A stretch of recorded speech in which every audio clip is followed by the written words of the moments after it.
Welcome, Nancy. I haven't seen you in so long. It's wonderful to reconnect with you. I am so happy to be here, and thank you for asking me to join you on this amazing podcast. Oh, it's my pleasure. Thank you. So for our listeners, we've been talking about obviously human trafficking, and you and I go back to 2013, I believe, when we awarded you and your organization Airline Ambassadors. Can you tell our audience, or actually let me sort of tell our audience why, I love you so much. So, in the trafficking industry, when I first started learning about this, and I'm sure you were just shocked to learn how many women and children were trafficked on commercial flights. So if I'm getting on, I don't know, a flight on United from LA to Vancouver to go shoot Riverdale, I could be on the same flight as some girl that is being, or kid that's being held against their will.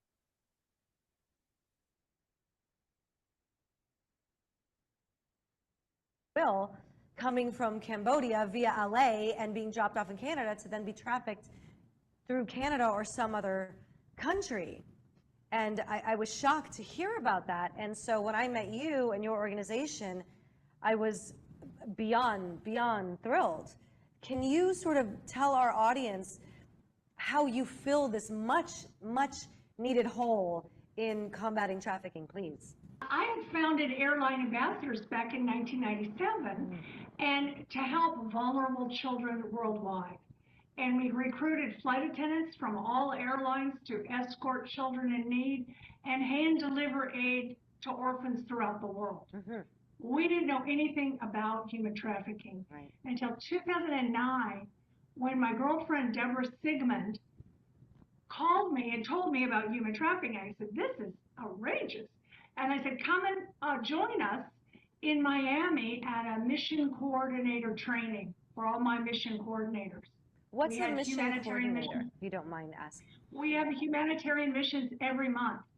And we take a team of individuals who hand deliver aid to children in need. Oh, I got it. Okay. So Deborah came down there and talked to us. And I said, well, we have got to get involved. So the next month, we had a mission going to Cambodia. And I sent a book about human trafficking to the girls on the mission. I said, you guys got to be aware. And sure enough, they met a little girl that had been trafficked. The mother had been trafficked, 3 years old, abandoned underneath a house with no food, no clothes, and no hair. And they ended up saving that girl, getting her to a foster home. We're still in touch with her. She's doing great.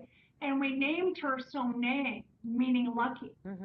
Anyway, I went on the next mission the following month to Cambodia and Thailand, and I saw the night markets where the girls are being sold into slavery. And I thought, I'm the president of Airline Ambassadors. We have to get involved. So again, remember, every month we have humanitarian missions.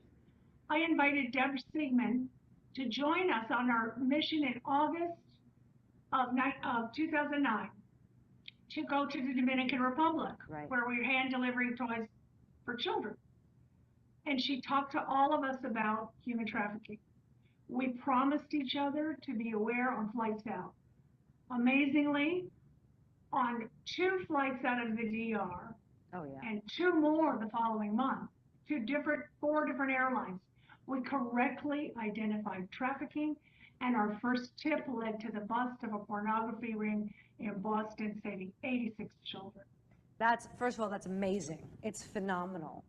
I want to tell our audience, because when I do my events and you came and spoke, it was so empowering for the audience, because people are like, look, I'm hearing about this horrific situation. I'm hearing about kids being trafficked on, American Airlines, United Airlines, Delta Airlines, all these different airlines right under our noses. How can I help? What can I do? And what you did was fill that void by telling us the training that you do for the entire flight crew, for stewardesses, for the ticket counters.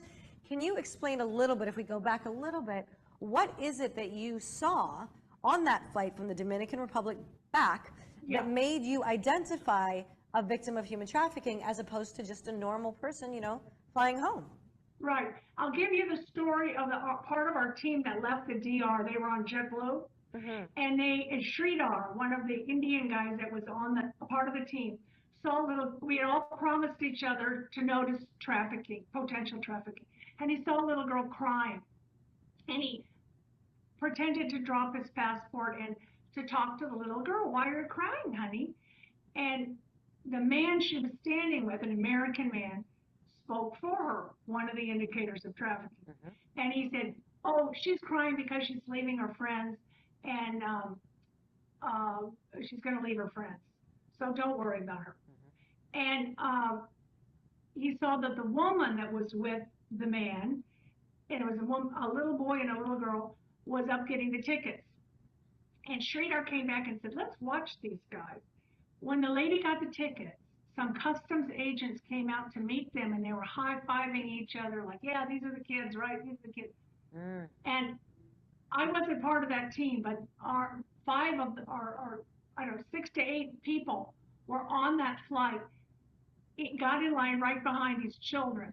The man left, and the woman took over. Oh, before the man left, he said, where, and Sridhar said, where are you going? And he said, we're going to New York. And so, oh, that'll be a nice vacation. You got to take them to Canal Street. They'll enjoy that. And the man said, I live in New York City, but I've never heard of that. And Sridhar knew he was lying. And so we knew something was wrong. So then when the customs agents came and got the kids, they were handed off to the woman. One of the other members of our team talked to the woman. Where are you going? Different story. Boston. So changing stories is another indicator of trafficking. Children under the control of someone else that didn't appear to be their parents. The team was very upset. They told the flight attendants, check this out. The kids in 12A, B, and C with a woman maybe being trafficked. And the flight attendant came back and said, there's bruises on the little girl's forearm. Maybe you're right, but we have no idea what to do. Right. And so we told them, you tell the pilot to radio ahead to New York. That flight was going to New York and through to Boston. And they did. We got in line behind the children and the woman in New York, and they went through customs, and the customs agent said, hey, did you get our message? And they said, yes, we got it, but this appears to be an inside job. The people in the Dominican Republic were involved. There's nothing wrong with their paperwork. We can't arrest them, but we're going to send an undercover agent to follow them. They did on to Boston, and that's where they discovered the pornography ring. Wow. So, and saved 86 children. That's amazing. That's just one indicator. Oh, I can give you so many stories. So later, after identifying trafficking on 4 different airlines, I went to Congressman Smith, author of the Trafficking Victims Protection Act, and said, help me get the word to airlines. I've told my own airline, but don't seem to be paying any attention. And he said yes, and we did a whole briefing to airlines in July of 2010. That was great. We had written a revision, but that goes in the manuals of flight attendants. No one really did anything. They weren't incorporating it into training. So we thought, oh no, we have to do it ourselves. So we developed the first industry-specific training on human trafficking awareness, and we've implemented that 130 times in countries all over the world and airports. In Latin America, in Asia, in Eastern Europe, and all over. And with very much success. We were so lucky that ultimately our work led to the FAA Reauthorization Act of 2016 that mandates training for flight attendants, and later it was pilots. And so now it's part of their curriculum. So we are so happy. I mean, it's huge. Just so everyone really gets this.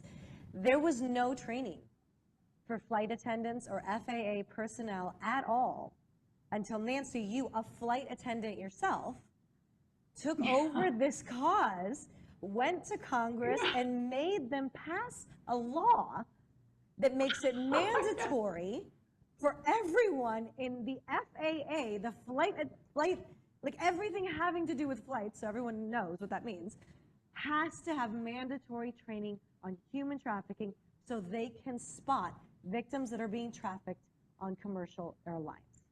That's huge. Huge. And what's powerful about our training is that we utilize survivors. So we have, it's peer-to-peer. So we have airline personnel, most of them flight attendants, and survivors that speak. And that's what rivets the audience when they hear about the survivors. Absolutely, absolutely. Can you, okay, so for those of our audience that are, hearing about this stuff for the first time, how can they, I know you've put together, and just so my audience knows, and we'll put these up with graphics on the screen, there will be, these are the signs, and you'll be able to download these or get them for yourself. I know you have luggage tags and all of those, and we gave them away at my event. But so my audience understands, what are some of the more common things that they can look for when they're traveling on flights for vacation or work or for whatever, of how to handle this, and then what can they do about it? Anyone that travels frequently, a businessman, a housewife, a sports team, can be a part of stopping this trafficking if they're willing to take action and be observant. Right. So what you're going to look for is a child or a person traveling under the control of another, like the example I gave you. If they're frightened, ashamed, or nervous, if they're dressed inappropriately, if they appear drugged, many times they are drugged, if they're eat ravenously, they haven't eaten, because a lot of these victims don't get food. That's unusual in the airplane food. But really, it's following your gut. It's having the sense that something's wrong. And when we've, in our experience, every single person that's felt that nudge from inside, something wasn't right. Wow. We had a case, we had one case, this was a few years after we started doing training, where all 8 flight attendants on 767 coming from Rome to Chicago were sure that an American man was trafficking a Romanian girl. He had tried to go in the bathroom with her several times, said he owned her, he was his property, and they told the pilots to please call ahead. Showed them in their manual, because the pilots have it in their manual also. Well, the pilot said, well, the pilots actually weren't trained. They had it in their manual, but they didn't talk about this during training. And the pilot said, no, I'm going to get that man in a lot of trouble. I'm not going to report this. And the little girl went away with this man and was trafficked, for sure. There's another story going to Costa Rica. There's a girl who felt something was wrong. They were sitting coach, an older man and a younger girl, and she brought her a piece of cheesecake from first class, trying to talk to her more. Because as flight attendants, we have the opportunity to ask friendly questions, to interact with passengers and ask questions. And sure enough, this man, they called ahead. In this case, they did call ahead to Costa Rica. The man was trafficking the girl, and they saved her life. That's amazing. That's amazing. I'll never forget when you came to Hollywood and you came and spoke to, my peers in the industry, and they were blown away. Like, they still call me to this day to tell me, oh, I know what to look for now. Like, we created a sort of army of people that know what to look for. So we're gonna really talk about that. But one of the things that you taught me was what to look for. You mentioned it a little bit, dressed inappropriately. So I remember at that event, you told the story about, let's say there's a man or an adult traveling with a younger kid. And the younger kid, being a mom, I travel with Rain all the time, right? So I've been bringing Rain on flights since she was 6 weeks old. And I was always actually, to be honest, upset at the airline because they wouldn't let me, you know, you can only have like one personal bag and like one carry-on. And I'm like, okay, but I have a baby in my lap. Yeah. I need more than just one personal item. I have a diaper bag. I have bottles that I need, and I have food, and I have, you know, whatever I needed. And as Rain got older, even, you know, any, you know, 4, 5, 6, 7, 8, I've got an arsenal for her. She's got a backpack with toys in it. She's got her iPad. She's got her carry-on. She's got a pillow if it's a long flight. You're a good mother. Thank you. I've got, you know, an extra sweater for her or something like that, because when you travel with kids, you have to keep those kids entertained. And so I know that intimately because of how much I've traveled. And one of the things that you pointed out was that if an adult is traveling with a kid and that kid has nothing, or that adult doesn't have an extra bag, a coat, a backpack, something for the kids, that's a huge sign. So I was picturing an adult traveling with those 2 young kids that you just explained with nothing for entertainment for the kids except for an envelope with their information on it. It's a huge sign, and it's one of the things that I look for whenever I travel for Riverdale or for work anytime. I'm like, do they have things? It's a vital thing, and it's something that I think most people wouldn't put together unless you're a parent having traveled with kids a lot. You know what to do.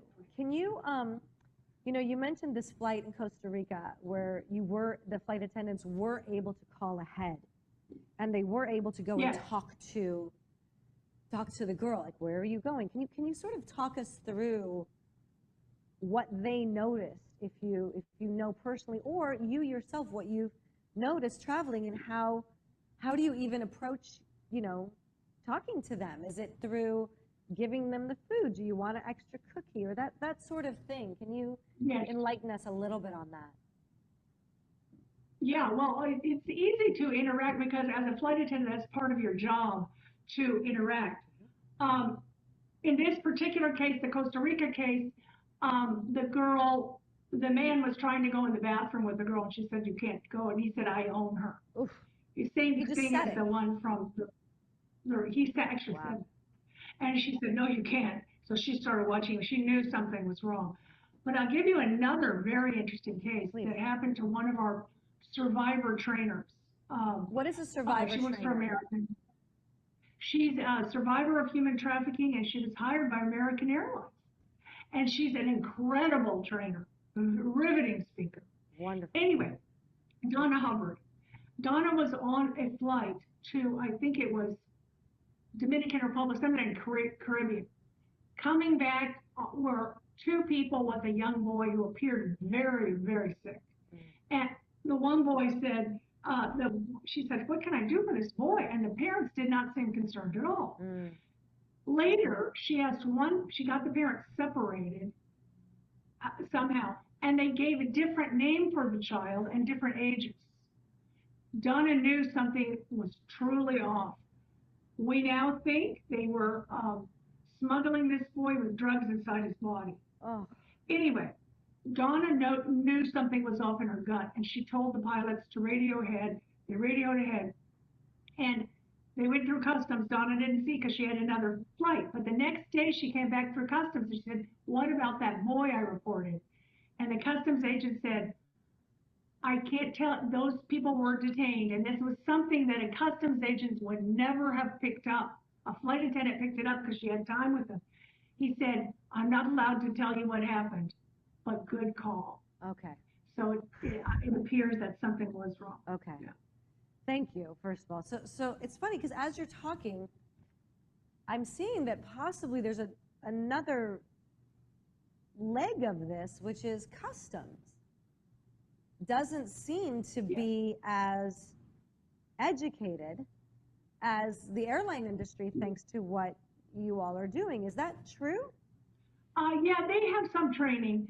Some of them, some of them do. They all have training now because of the Department of Homeland Security. But there are other issues. First of all, they need to be better trained, and they need to listen to people like flight attendants that have had time with the victim, and pay attention. I think they could be better trained, but They need it. But one of the problems is, this came up a month ago. I had a trafficking incident that somebody reported. A girl was seeing a trafficker get on a flight with somebody. She wasn't on the same flight. And she took a picture. Mm. Unbelievably, the Department of Homeland Security, Missing and Exploited Children, and the National Human Trafficking Hotline cannot take pictures. And they were unable to get this vital intelligence to the next airport where the guy could have been followed or arrested. And we had actually solved that problem. So as we went along, we developed a tip line app, which is a quick way to look up the numbers that you're supposed to call, the DHS hotline, the National Human Trafficking Hotline, all of those. And it would fully encrypt and protect the person, and they could also send a picture. Amazing. But somehow we couldn't get the global, we had Interpol coordinating a database of information. But that never got up and ran, unfortunately. One of the big issues in human trafficking is that information is not shared. Yes. Because of the problem with the lack of response of these other national hotlines, most of the airports we trained in at the end were saying, call our local number. But again, information is not shared. And we had developed actually a solution for that by developing tip line app number 3, which would be controlled by an Interpol database, getting the pictures of the potential traffickers into that database. So, okay, so first of all, that's fantastic. Thank you for that. So this app, is this something that, what do we do for the average traveler who's listening to this podcast, who has now, downloaded the tips and what to do? What can the average traveler do if they see something that they're not sure? Obviously, they can tell the airline stewardess, but is there something that they can do themselves? Can they call this tip line? Can they download this app? Can they report it directly? What I'll send to you the connections to the tip line app. It's very easy on Google or iTunes to download it with all the major numbers. And but the other thing we say is, if you see something in your gut, recognize it and report it. Tell somebody. Tell a law enforcement agent. If you're at an airport, tell the flight attendant, the pilot. Tell law enforcement. Or worst comes to worst, call 911. 911 is trained. Mm-hmm. So that's the easiest thing for someone to do. Thank you, thank you. And then, Nancy. And the main thing is, it'll save a life. It actually will save a life. When you think maybe you're wrong, you're embarrassed to turn it in, but actually the FAA has told us more often than not, and so is the FBI, please turn in all these tips, we need them. That's beautiful, thank you, thank you. Can you talk about, there was a case, I think it's one of the only ones that I could actually find that was publicized, so that other people could read about the work that Airline Ambassadors does. But Shelia Fedrick, a member of Airline Ambassadors, saved a young teenage girl from human trafficking on Alaska Airlines. Can you tell that story? What happened? How did this happen? Right. Well, Shelia actually became one of our trainers. She told a riveting story, and I connected it to NBC, and the whole thing went viral. She had seen a girl on one of her flights who seemed nervous and ashamed, very nervous, traveling with a controlling companion. And she left a pad of paper in the bathroom she said, write a note if you need help. And the girl wrote a note on that thing, and she needed help, and she ended up saving the girl. So it's a beautiful story. I mean, it's amazing. It's beautiful. And if that flight attendant hadn't been trained, didn't know what to look for, she wouldn't know what to do. Like, I think that is the biggest sort of hole that I am finding, is that, I'm struggling with people just to even understand that it's in the United States and that it's in every city, let alone having them know what to look for or what they can do about it. And it's a struggle, because when you do, as you know, you educate people, about it. They're appropriately horrified, but they want to do something. And so what I love about your organization is you give people something to do, a way that they can be cause over a situation that they see that just doesn't seem right. Right. There's another story out of DCA. I used to live in Washington, D.C. Yes. And one of the ticket agents told me this. A man come running up to the front ticket counter, and he said, I think my daughter, 12-year-old Maria Gomez, has booked a ticket to go to Honduras on American Airlines, through American Airlines Miami. And she said, because my credit card was charged and my wife's passport is gone. So the wife had the same name, Maria Gomez. Well, so the ticket agent said, well, sir, you know, it's kind of busy right now, but I'll call the gate. And they said, is there a Maria Gomez sitting there? And the gate agent said, yeah, there's a little girl in the arms of an older man. And so she said, I think this might be passport fraud. And so they put it on hold. She called her up to the desk. They said, Maria Gomez, come up to the desk here. We think you might be traveling on a false passport. The father came in. They ended up saving that little girl. She didn't go, and she had no luggage. She had checked. The trafficker had taught her to steal her dad's credit card to buy the ticket, and to how to get through customs by checking in at the kiosk. And it turned in those days, they really weren't that equipped. Right. The girl was saved. They ended up catching her before she got on the plane, but the trafficker went on unapprehended. And again, no one had a picture. No one could know on the other side who he was. Yeah, I love the name. I love the name of your organization, Airline Ambassadors.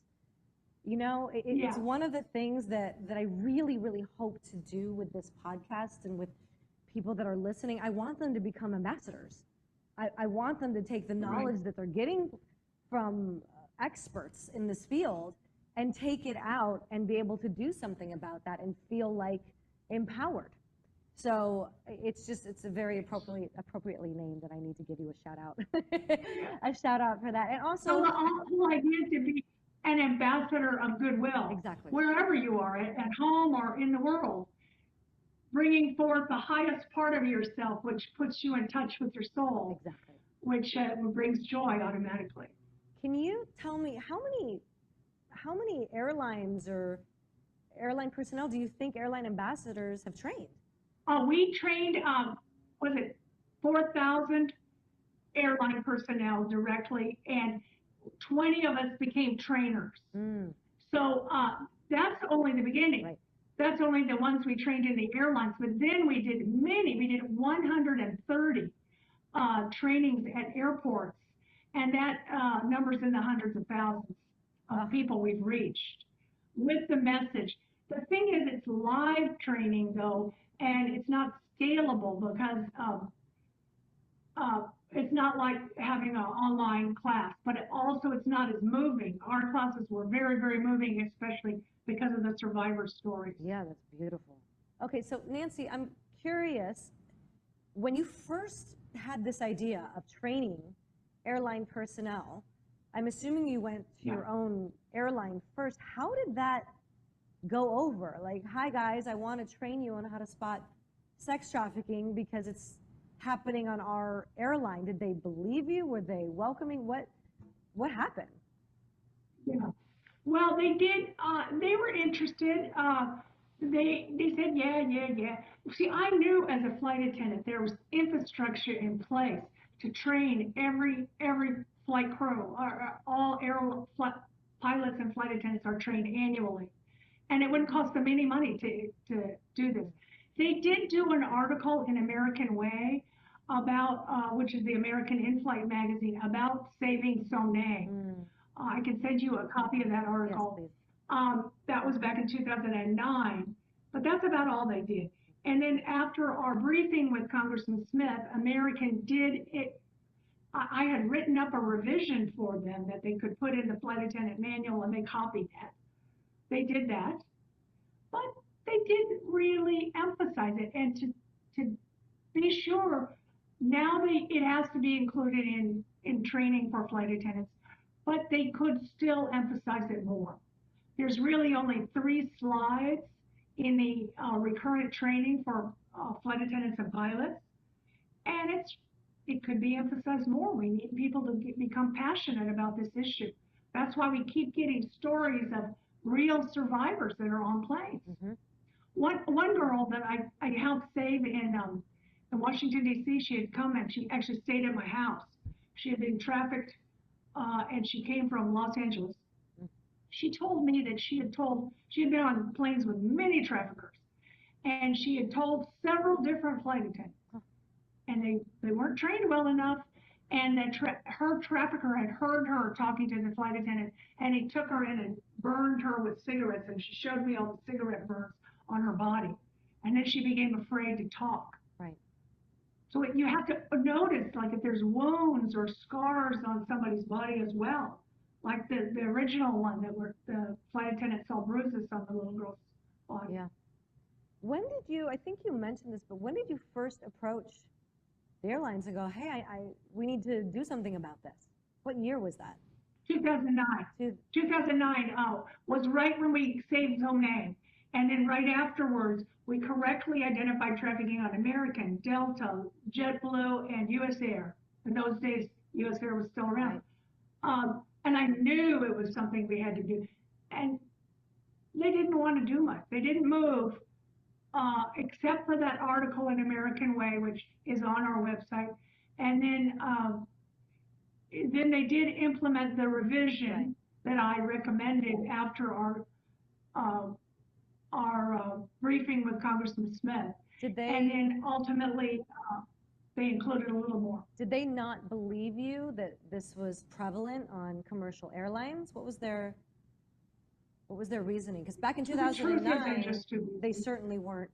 You didn't hear about it. I mean, I remember even our event 2013, you still weren't hearing about it. Now I feel like we're hearing about trafficking. We're seeing documentaries. I'm seeing it in movies and TV, and it's changed, and I'm so grateful for that. But I know for sure back in 2009, people didn't know about it. Did they believe you that this was a problem? No. They didn't get on it. The truth is, I hate to say this, you got to give them a financial incentive. Mm. So Congressman Smith was working on having a program where, unless a airline had adopted policies on human trafficking, that they wouldn't get a government contract. That's the kind of thing that would definitely move. Just a shout out. I hate to say it, that's financial. I know people do care at the highest level, but we need to keep putting the word out. This is a human rights issue. It's the #1 human rights issue of our time.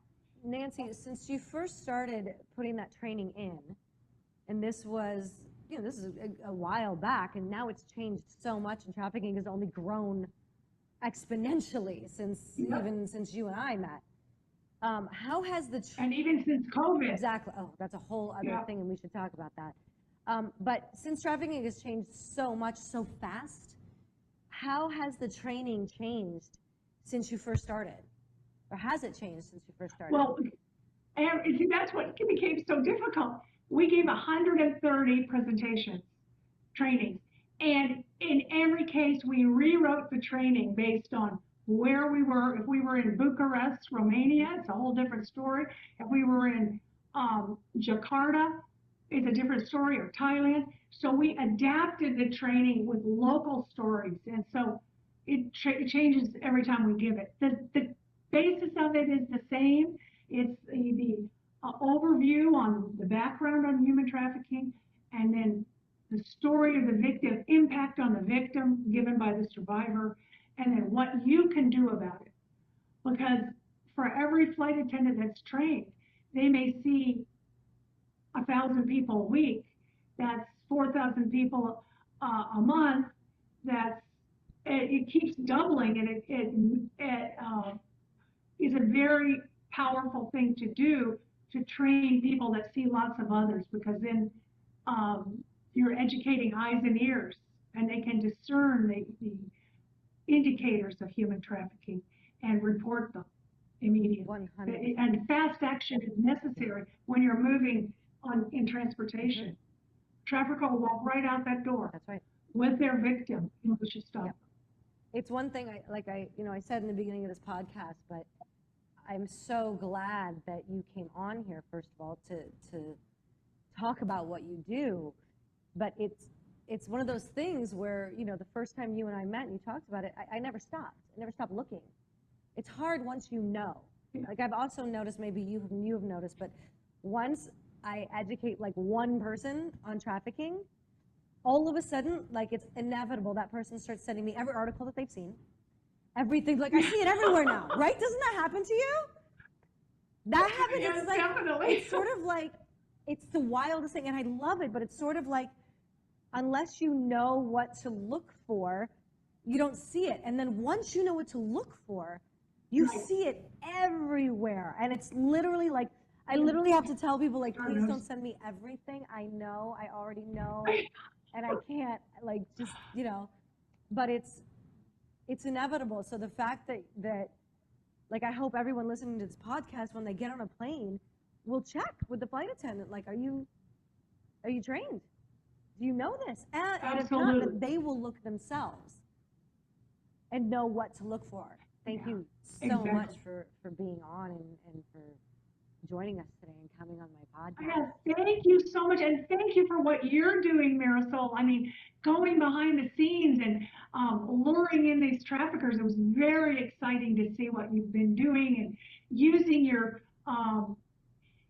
ability to reach the public in a way to really support, like I said, the #1 human rights issue of our time. So on behalf of my entire foundation, thank you so much for always fighting the good fight and for doing what you do.